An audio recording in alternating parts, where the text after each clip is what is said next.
আমাদের ইফতারের সময় হয়ে যাইতেছে, সব কিছু গুছাই নিতেছে। খালা আজকে কাটাকাটি করে নিতেছে। খালাই কাটছে তরমুজ, এই যে শশা মশা সব খালায় বসে বসে কাটতে দিতেছে, দেখছেন। আর আমি এখান দিয়ে এগুলো ভাজতেছি, বেগুনি, আলুর ডিম চপ, আলুর চপ, পেঁয়াজু, এগুলো সব ভাজবো। টাইমও কাছে এসে পড়ছে, 5টা বেজে গেছে। আর এইটা খালায় সব কিছু আগায় নিছে, শরবত বানায় ফেলছে, তরমুজ কেটে ফেলছে, সব কাটাকাটি শেষ করতে।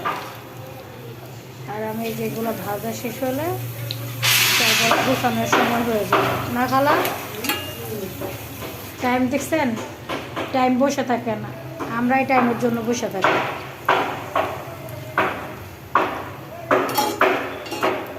আর এই বেড়ারা যে ঠুসঠাস করতে আছে, কাজ করে আর বেড়ারা ঠুসঠাস করে, এদের জ্বালায় আমরা এক মিনিট একটু শান্তি থাকতে পারি না। তো ডিম চপগুলো মাসাল্লাহ অনেক বড় বড় হচ্ছে।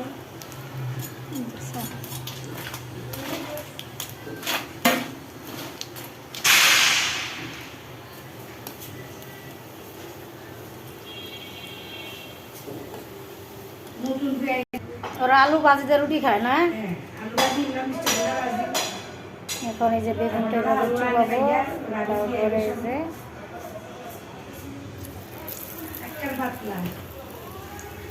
গুণ আছে, গুণ আছে না, গুণ না থাকলে তো চিকন চিকন কাটে কেমনে। একবার ভাতলা কাগজের মতন তোমার আর যেটা কি পছন্দ করে লাগতে চাইছে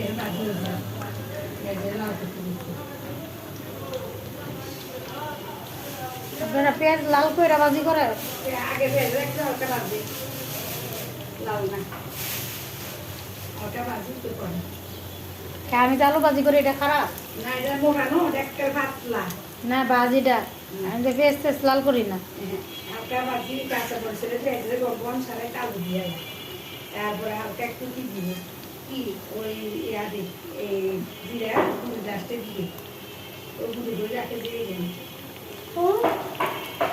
না রাশিয়ার কথা যে কইতাছে, পরে আমি বললাম যে আমি যে আলু ভাজি করি ওটা কি খারাপ। দেখো একবার চিকন কেমনে যে ভালো। তো এই যে আমার বেগুন চপ হয়ে গেছে। ওই যে বড়ার জন্য পেঁয়াজ কাঁচামরিচ ধন্যবাদ যত আদা রসুন বাটা সব কিছু দিয়ে ফেলছি। ওইটা হলো আগের বাসির ইফতারগুলো, আর এগুলো হলো ফ্রেশ ইফতার। তাই ভাবলাম যে আপনাদের সাথে একটু শেয়ার করে ফেলি।